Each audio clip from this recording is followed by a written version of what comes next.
everyone, and welcome to Thorough Newspaper Analysis. So, today we will be discussing two articles, both are from the Hindu. The first article is Fixing the Rules of the Economy, wherein the very basic problem that we have in most of the economies, and specifically if we talk about India, wherein the uneven divide of the economic resources amongst the rich and the poor has been discussed in this article. And the second one is star status.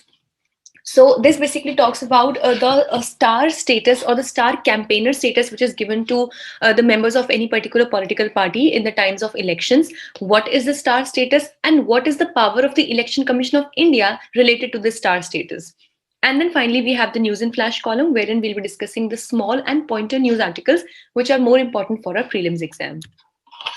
So if you're also preparing for Judicial Services exam, you can have a look at the lot of the courses. That is a Judiciary Test Prep course, which we have for you. So this is a very amazing course. You can definitely enroll yourself into this. And the link is there in the description box. And from the landing page itself, you can download free study material for yourself as well. Let's see what is the multiple choice question for the day. Nurturing Neighborhoods Challenge is recently launched by first, Ministry of Housing and Urban Affairs. Second, Ministry of Rural Development. Third, Ministry of Women and Child Development. Or fourth, none of the above. You can write down your answer in the comment section below. So this is the descriptive question for the day. How will Indian economy recover? Discuss some probable solutions. So as we know that there has been a series of falling of the Indian economy. There are various reasons associated with it. So you have to discuss the prime steps that can be taken to boost up this economy again. With this, let's discuss the first article for the day, which talks about the income crisis in the Indian economy. Basically, it says that the fundamentals of the Indian economy are currently in favor of large investors and not the workers of the smaller enterprises, and the incomes of the people in the lower half of the pyramid are too low. Basically, just imagine like if in here we are drawing a triangular shape over here, just like this, okay? So it looks like a pyramid. So whenever we make any kind of hierarchy, we put things from above to below. Like for example, here we would have some kind of investors, here we would have some other kinds of enterprise owners, then we will have some company owners, then we'll have some formal workers, then we'll have various informal workers. So there is a complete triangular pyramid wherein we try to put according to the importance or in the hierarchy where these things or where these people fall. So basically the same thing is said in this, that the incomes of the people in the lower half of the pyramid, so those who fall in the lower half, that is on the downward side, the side of the pyramid, is very very low, and the entire power to determine the rules of the economy lies in those characters that are on the upper side of the pyramid. And ideally what should be the case, that there should be a balance in power as well as in income resources for all the people who are associated in an economy, and such imbalance is really detrimental for the long health of the economy. So to deal with this problem, herein the author gives three basic solutions to this problem. Firstly, the author says that we should try to free up the markets. That if there is any very stringent control of any particular enterprise, any particular person, or any particular class of persons, then that should not be allowed, and there should be a freed up market. So freeing up market for agricultural produce or the products will help farmers to get higher price. In a way, maybe we can say that the farm bills also, they're also trying to free up the markets, and they're trying to expand the area that is available for the farmers or the agricultural produce. So maybe in this direction it would be a good step. Secondly, freeing labor will attract investments. Obviously, see, if at all the labor can work freely, and also it can be hired very easily, and the terms are flexible, so more and more labor would be hired, which in return would generate more incomes to the families that are poor, and definitely if they will have more money in their hand, they will tend to spend more, which will actually add to the cycle of economy and will definitely boost the entire circle. Next, but human rights must prevail over economic considerations, and labors should not be considered as commodities in the markets. A very nice point here has been raised, that of course we are dealing with the laborers and we are dealing with a lot of workers, but anything should not go above the importance of human rights, and each and every person, each and every worker or laborer must be treated with dignity. And the humans, as in the workers in this situation, should not be treated as commodities, just the way we can treat to crude oil, minerals, or other resources like electricity or and every other thing. But humans should be treated as a resource, as a positive resource in which we have to invest rather. And it should not be treated like a commodity, just like in the times of slave trade it was done, that you can just literally buy and sell the people for any kind of their income rates or wages. So they should be treated with complete dignity, and even the provisions of our constitution and various directive principles of state policy should be brought into picture in this scenario. Then the second one, the second solution says is to improve the productivity. Obviously, we know that any country now, even we know that in currently India also is focusing a lot on manufacturing, on the domestic manufacturing and empowering the domestic producers and manufacturers. Because as we know that India is a country that is faring or doing well in agriculture also, and we are doing very well in the tertiary sector, that is services sector as well. But when it comes to the secondary sector, that is for manufacturing and production, India is not really that in that good a situation, which is why we have to depend on a lot of countries. And specifically if we talk about currently China, so we depend for 14% of our entire import from China, which is a very huge percentage. And that is why if we really want to become self-reliant, which we are trying to do these days, it is very necessary that we focus a lot on domestic production in the country. And that is why we should improve the productivity in order to improve the size of our economy, as well as to give good rights and benefits to every person or every citizen or every participant of this economy. Basically, in this regard, the productivity means larger the output produced out of a unit of input is equal to higher the productivity. Like, for example, there are 5 persons associated in a particular company or in the production of a particular kind of goods or services.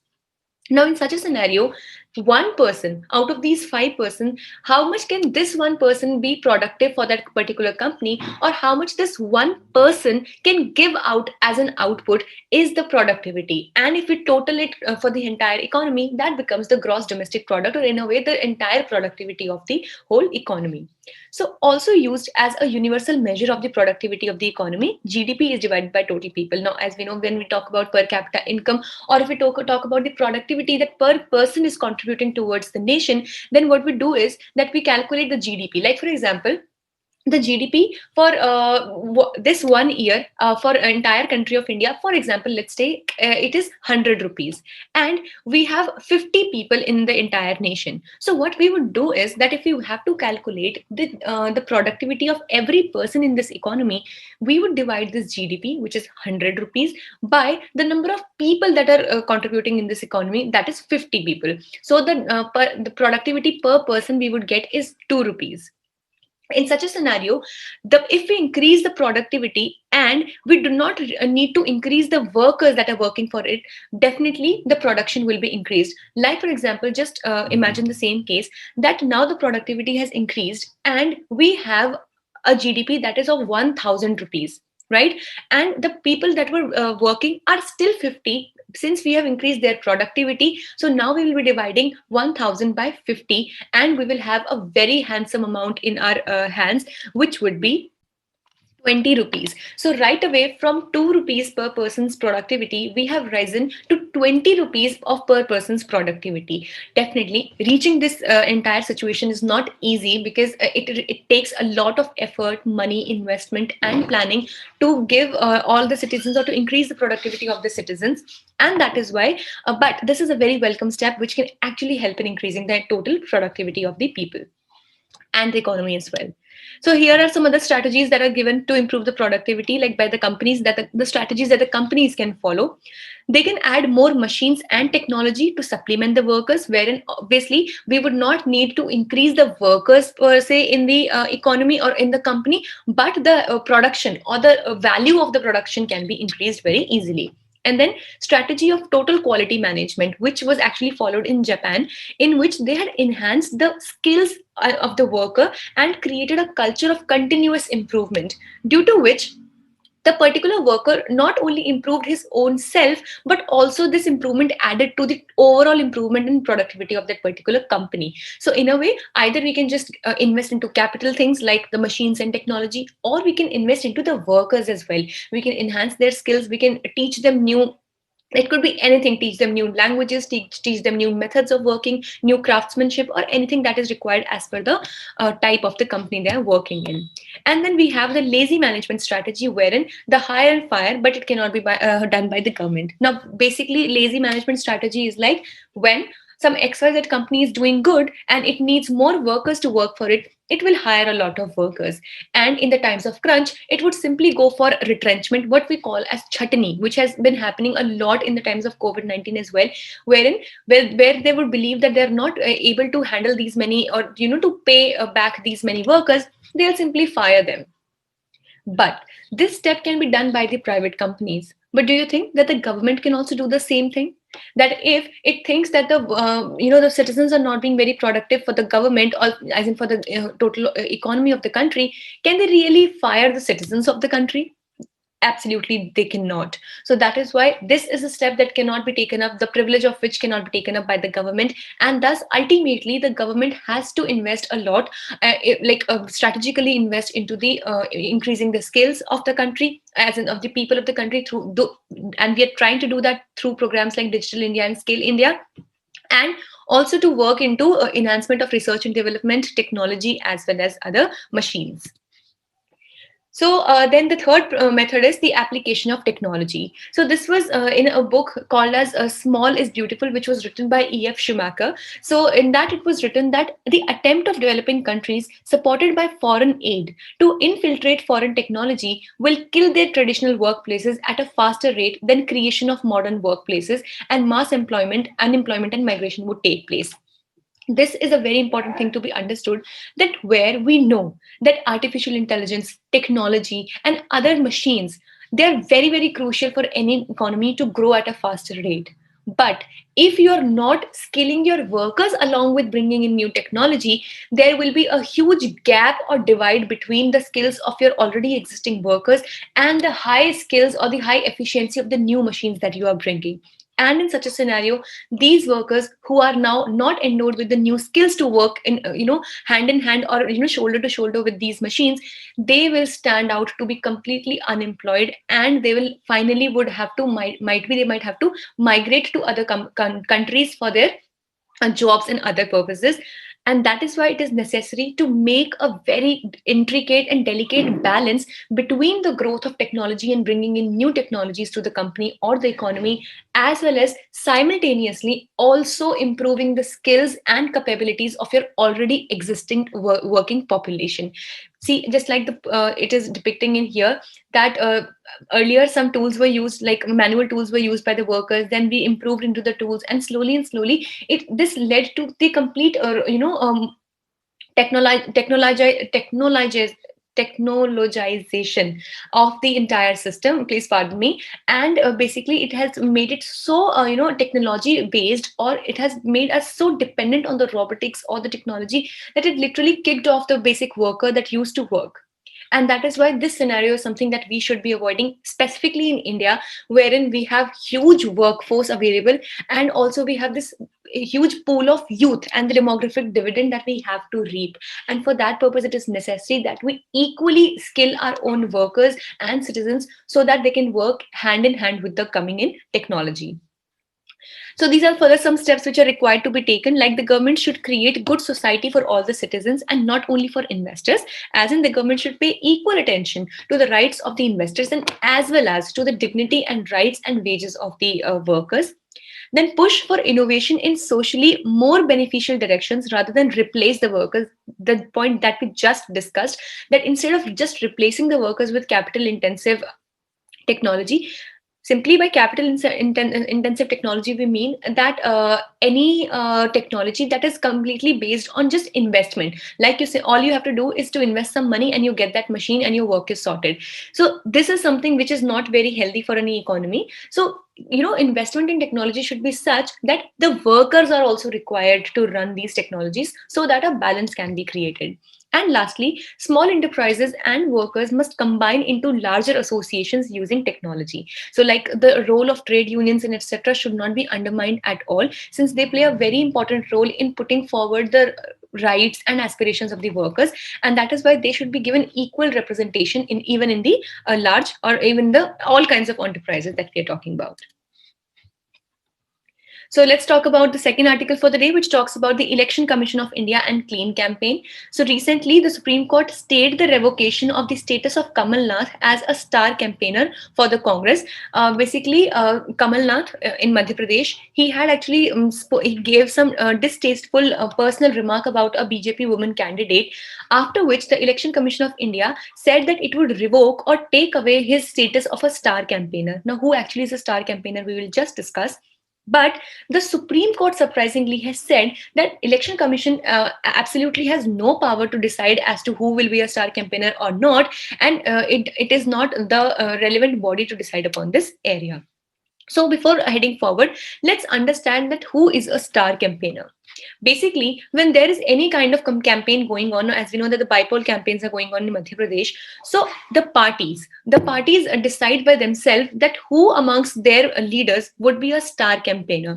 So basically, it is decided by the political party, and the star campaigner status comes with a privilege. That is why we call him or her as a star campaigner. So what that privilege is, that the expenditure which is incurred by this particular star campaigner are excluded from the expenditure of the candidate concerned. So basically, as we know that for every kind of election there is a limited expenditure limit that the party and the candidates have to maintain, but this limit is actually nowhere, it does not stand out really for the star campaigners, and that is why they can use various means like even helicopters and other kinds of means to reach out to the public, and that is why it gives them a better outreach to convince the public to vote for them.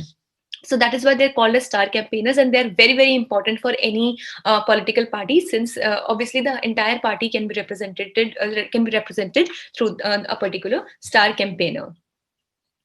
Then the Election Commission's power. So, according to the Model Code of Conduct, it bars the candidates from restoring to criticism to all aspects of the private life not connected with public activities. So, as we know that the Model Code of Conduct, though it is not a statutory, legislation or a complete conduct or a code of rules, but still it is followed very religiously when it comes to, at least the Election Commission of India tries that it is followed very religiously when it comes to the election campaigning. And it clearly mentions that there should be no criticism whatsoever that comes from the personal life of any person, and which is not associated with the public activities. And any such remark that is made by any campaigner which hits to the personal life of the other person or any other candidate, then that would not be entertained under the Model Code of Conduct. And the residuary powers of the Election Commission of India can be used when laws are absent. So basically, if there is no law relating to a particular problem, then it is clearly mentioned in the Representation of People's Act as well, that if in such cases, the Election Commission of India can use its residuary powers and can actually decide upon that. But that is why, surprisingly, this time the Supreme Court has intervened and said that the Election Commission of India has got no such power, which definitely needs to be thought about, because till date it was the Election Commission of India which very vehemently it tried to stop such malpractices that used to go on during the campaigns. But let's see what does the future of this entire thing hold for us. With this, let's see what do we have for news in flash. So first, Arbitration and Conciliation Amendment Ordinance 2020. So to ensure that all stakeholders get an opportunity to seek an unconditional stay on the enforcement of arbitral awards where the arbitration agreement or contract is induced by fraud or corruption. So it has actually removed the 8th schedule, which talked about the necessary qualification for accreditation of arbitration. And let's see what does it have in the future to do. Then secondly, United States of America, formally exits the Paris Pact. As we know that United States is the world's second biggest emitter of the carbon gases after China, and India is on third number.